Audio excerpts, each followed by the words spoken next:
কিন্তু সরকার একটা মুহূর্ত নষ্ট করেনি। স্থানীয় জনগণ, Kolkata police, Kolkata corporation, fire brigade হাত লাগিয়েছে 30 মিনিটের মধ্যে,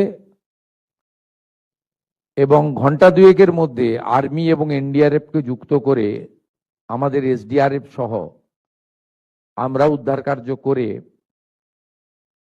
17 জনকে বাঁচাতে পেরেছি।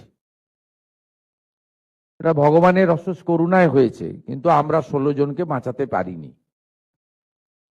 এই জন্য আমাদের বেদনা আছে, দুঃখ আছে,